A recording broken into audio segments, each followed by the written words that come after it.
সুনীলের হাতে পায়ে ধরে বলেছিলাম, আমাকে ছেড়ে দাও। তখন সুনীল চক্রবর্তী আমাকে বলেছিল, তুমি কি চাও না তোমার স্বামী বেঁচে থাকুক? তুমি যদি চাও তোমার স্বামী বেঁচে থাকুক তাহলে তোমাকে এটা করতেই হবে। স্বামী বাধ্য হয়ে সেদিন রাতের বেলা আমাকে তার বন্ধুর হাতে সঁপে দিয়েছিল। তারপর স্বামীর বন্ধু সারারাত ধরে আমার সাথে যা করেছিল তা শুনলে আমি গ্যারান্টি দিয়ে বলতে পারি, তোমাদের মাথাটা গরম করে দেবে। আমার নাম কবিতা। প্রত্যেকদিন রাতে আমার স্বামীর বন্ধু আমাদের ঘরের ভিতর ঢুকে আমার স্বামীর চোখের সামনে অর্ধেক অর্ধেক কথাটা বলার পরে আমার সাথে ঘনিষ্ঠ সম্পর্ক করত। আর আমি খেতে যেতাম, কিন্তু কিছু করতে পারতাম না। আমার স্বামী আমাকে অনেক ভালোবাসত। আমরা দুইজন নিজের সংসারে খুব সুখে ছিলাম। একদিন হঠাৎ করে আমার স্বামীর প্রিয় বন্ধু আমাদের ঘরের ভিতর ঢুকে পড়ল। তারপর আমার স্বামীকে বলল, তোর বউয়ের উপর তো আমার অধিকার আছে, তাই আজ রাতে তোর বউয়ের সঙ্গে আমি থাকব। আমার স্বামী তার বন্ধুর মুখ থেকে এই কথা শোনার পরে যখন আপত্তি জানান তখন আমার স্বামীর বন্ধু বলল, মনে আছে তো, অর্ধেক অর্ধেক তো সব কিছু আমার। তারপর আমার স্বামী তার বন্ধুর মুখ থেকে অর্ধেক অর্ধেক কথা শোনার পরে আমাকে তার বন্ধুর হাতে সঁপে দিল এবং রুম থেকে মাথা নিচু করে বাইরে চলে গেল। আমার স্বামী যখন চোখের জল ফেলতে ফেলতে অসহায় হয়ে রুম থেকে বাইরে বের হল, তখন আমি তার বন্ধুর হাতে পায়ে ধরে বললাম, দয়া করে আমার মান সম্মান নষ্ট করবেন না। তুমি এটা পাপ করেছ। আমি তোমার বন্ধুর স্ত্রী। আমি তোমার বন্ধুকে মন প্রাণ দিয়ে ভালোবাসি। আমাকে ছেড়ে দাও। কিন্তু ওই শয়তান আমার একটা শোনেননি। আমি তো এটা বুঝতে পারছিলাম না যে ওই অর্ধেক অর্ধেক কথার মধ্যে এমন কি লুকিয়েছিল, যেটার জন্য আমার স্বামী অনেক অসহায় হয়ে আমাকে তার বন্ধুর হাতে সঁপে দিতে বাধ্য হয়েছিল। এই পৃথিবীতে কোনো স্বামী এটা চাইবে না যে তার স্ত্রীর সঙ্গে অন্য পুরুষ কোনো বাজে আচরণ করুন। আর এদিকে আমার স্বামীর চোখের সামনেই তার বন্ধু আমার সঙ্গে সব কিছু করত।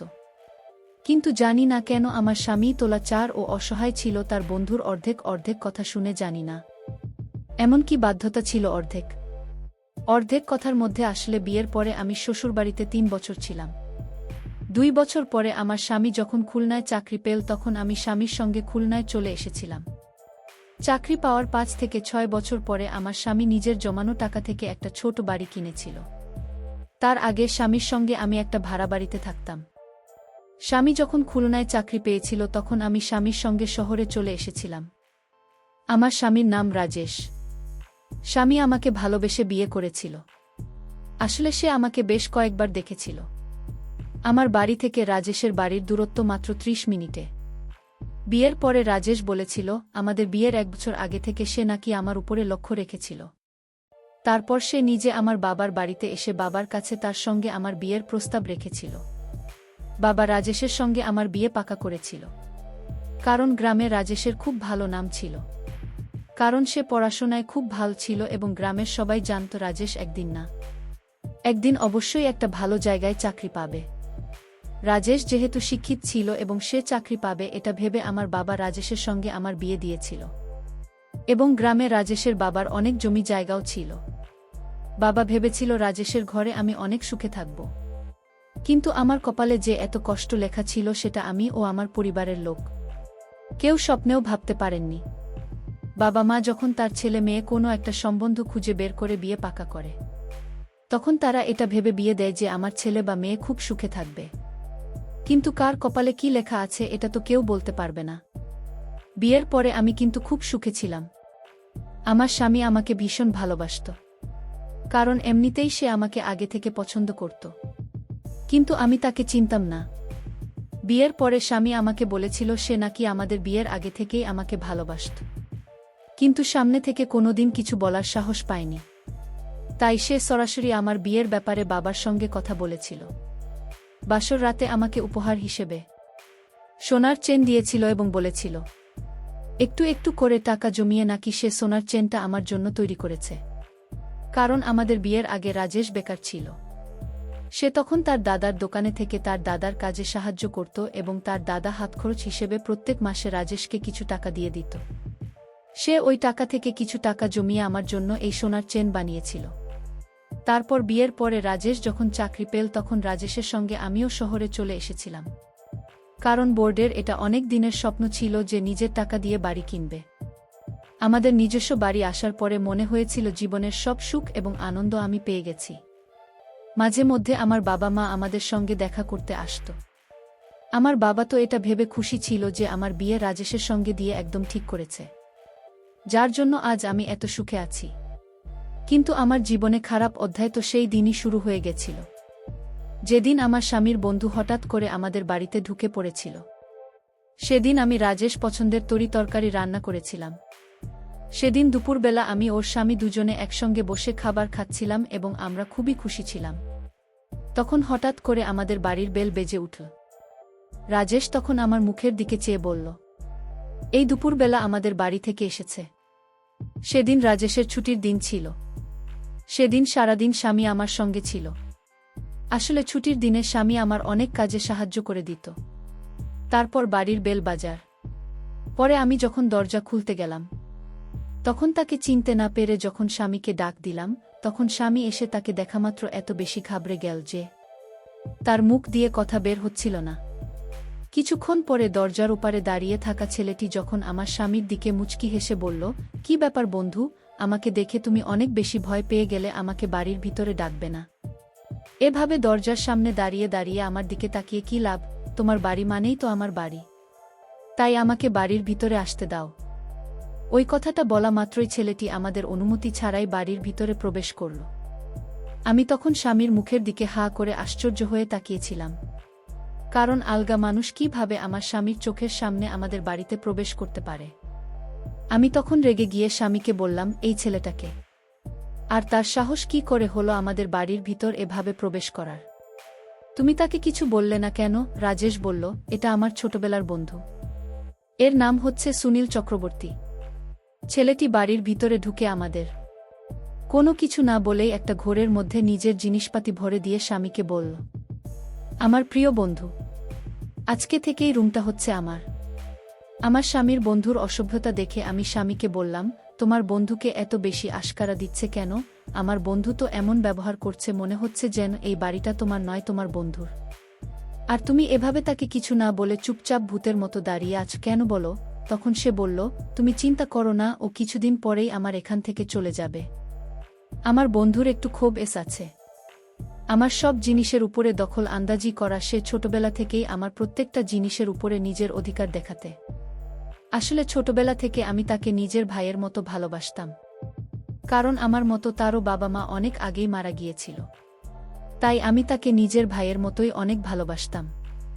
স্বামীর বন্ধু ব্যবহার দেখে আমাদের তো দুপুরের খাবার দাবার উঠে গিয়েছিল। তারপর আমার স্বামীর বন্ধু ঘরের ভেতরে নিজের জিনিসপাতি রাখার পরে আমাদের কিছু না বলে আমার স্বামীর চেয়ারে বসে স্বামীর প্লেটের খাবারটা নিয়ে খেতে শুরু করে দিন। আমি তখন রাগে স্বামীর বন্ধুকে বললাম, এই প্লেটটা তো আমার স্বামী, তোমাকে আমি অন্য প্লেটে খাবার দিচ্ছি। আমার স্বামীর বন্ধু বলল, না না, প্লেট আলাদা করার কোনো দরকার নেই, আমরা সবকিছু অর্ধেক অর্ধেক ভাগ করে নেব, তাই এই প্লেটের খাবারটা আমরা অর্ধেক অর্ধেক খেয়ে নিতে পারব। এই কথাটা বলে সে আমার স্বামীর ভাগের খাবারটা খেয়ে চলে গেল। আমি তো হা করে আশ্চর্য হয়ে স্বামীর মুখের দিকে তাকিয়েছিলাম, কারণ এত অসভ্যতা করতে আমার জীবনে আমি কাউকে দেখিনি। জানি না আমার স্বামী কী কারণে তার বন্ধুকে এত বেশি আশকারা দিচ্ছিল। প্রথমে তো মনে হয়েছিল আমার স্বামী তার বন্ধুকে আশকারা দিচ্ছে, কিন্তু যত দিন যাচ্ছে আমি বুঝতে পারছিলাম আমার স্বামী তার বন্ধুকে আজ কারা নয়, সে তোলার চার ও অসহায় হয়ে তার বন্ধুর সব কথা বাধ্য হয়ে মানছিল। যখন তিনি তার বন্ধু আমাদের বাড়িতে এসেছিল, তখন থেকেই তার বন্ধুর তাকানোর অঙ্গিভঙ্গি দেখে আমার ভীষণ খারাপ লাগত। এমনকি সে আমাদের বেডরুমের ভিতর ঢুকে আমার স্বামীর জামাকাপড় নিজের গায়ে দিত, আমাদের অনুমতি ছাড়াই, এবং আমি যখন বাধা দিতাম তখন সে আমার নাম ধরে বলতো, আরে কবিতা, তুমি আমাদের দুজনের গোপন কথার ব্যাপারে কিচ্ছু জানো না, তাই তুমি আমার ও রাজেশের মাঝে না আসলেই ভালো। সে যখন আমাকে বৌদি না বলে নাম ধরে ডাকতে শুরু করেছিল তখন রাগে আমার মাথা পুরো গরম হয়ে গিয়েছিল। ওই সময় আমার বউ আমার পাশে দাঁড়িয়ে ছিল এবং সে যখন তার বন্ধুকে আমার নাম ধরে ডাকতে দেখল, তখন বর সুনীল চক্রবর্তীকে বলল, তোর সাহস কি করে হল তোর বৌদির নাম ধরে ডাকার? ওকে কবিতা নয়, বৌদি বলে ডাকবি, না হলে আমার থেকে খারাপ আর কেউ হবে না। আমার স্বামীর বন্ধু তখন স্বামীর কাছে তার কানের কাছে গিয়ে আস্তে করে বলল, মনে আছে তো, অর্ধেক অর্ধেক। সে যখন আস্তে করে আমার স্বামীকে অর্ধেক অর্ধেক কথা বলেছিল তখন আমি শুনতে পেয়েছিলাম এবং না পেরে স্বামীকে পার্সোনালভাবে জিজ্ঞেস করেছিলাম যে তোমার বন্ধু প্রত্যেকটা কথা অর্ধেক অর্ধেক কেন বলে, এমনকি খাবারদাবার জামাকাপড় প্রত্যেকটা জিনিসের উপরে অর্ধেক অর্ধেক বলে দাবি করত এবং স্বামীর প্রত্যেকটা জিনিস স্বামীর অনুমতি ছাড়াই সে ব্যবহার করত। স্বামী তখন আমাকে সব সত্যি কথা বলেছিল। আসলে ছোটবেলা সুনীলের সঙ্গে আমার স্বামী খুব ভালো বন্ধুত্ব ছিল এবং তারা দুজনে ওই গ্রামের একজন গুরুজিকে খুবই মানত। এমনকি আমার স্বামী গুরুজির সামনে শপথ দিয়েছিল যে নিজের সুখ দুঃখ ভালো মন্দ সব কিছু নাকি তার বন্ধু সুনীলের সঙ্গে ভাগ করে নেবে এবং সুনীল চক্রবর্তী ছোটবেলার সেই শপথ আমার স্বামীকে মনে করিয়ে তার কাছ থেকে সব কিছু আদায় করত।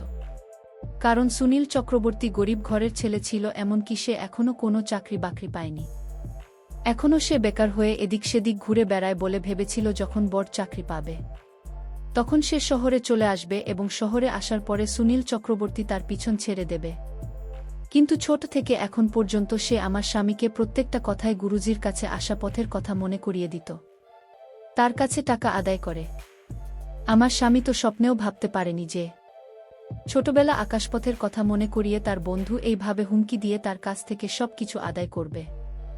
আসলে আমার স্বামী যখন তার বন্ধুর কোনো আদেশ মানতে রাজি হতো না তখন সুনীল চক্রবর্তী গুরুজি ছবি বের করে স্বামীর চোখের সামনে রেখে দিত এবং এটা বলে ভয় দেখাচ্ছে সে যদি গুরুজির সামনে দেওয়ার শপথ ভঙ্গ করে তাহলে তার সব কিছু নষ্ট হয়ে যাবে, তার কেরিয়ার নষ্ট হয়ে যাবে।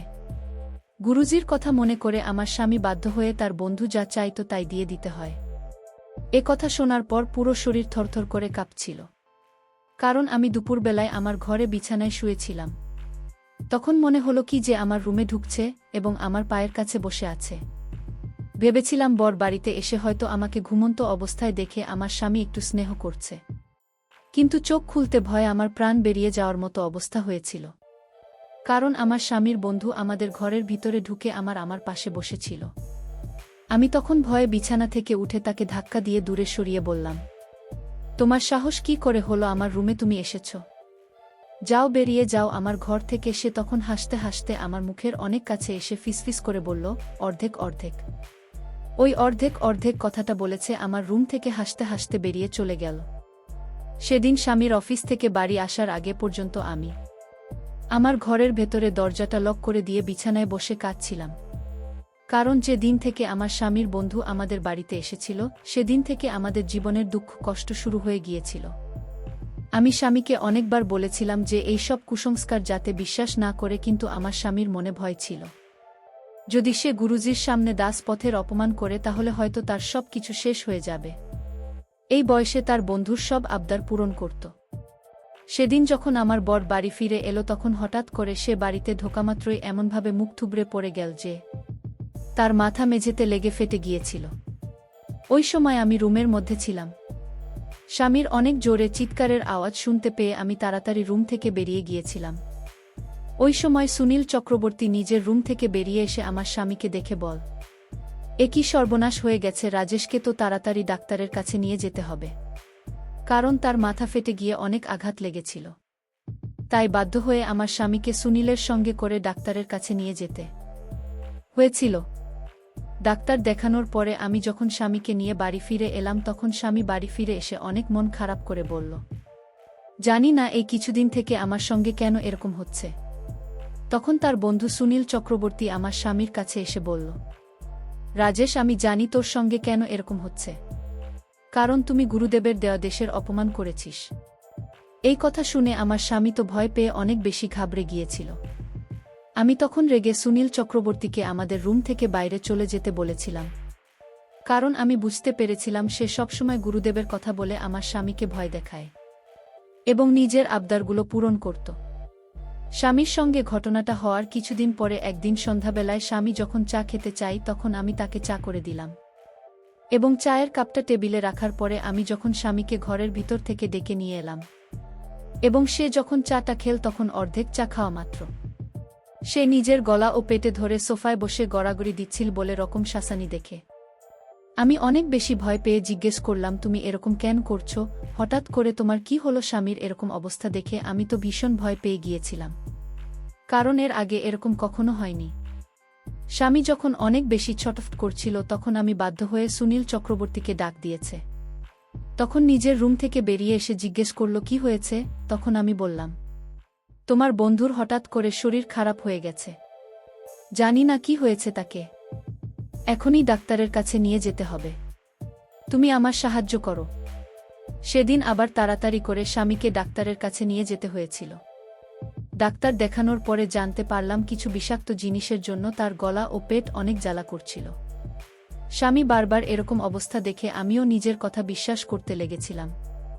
প্রথমে আমি ভাবতাম স্বামীর সঙ্গে যা হচ্ছে সেগুলো সব হয়তো ষড়যন্ত্র, কিন্তু বারবার একটা মানুষের সঙ্গে কাকতালীয় কিভাবে হতে পারে। ঠিক ওই সময় সুনীল চক্রবর্তী আমাকে বলল, এগুলো সব গুরুজিরা দেশের অপমান করার ফল, তোমরা ভুল করছো।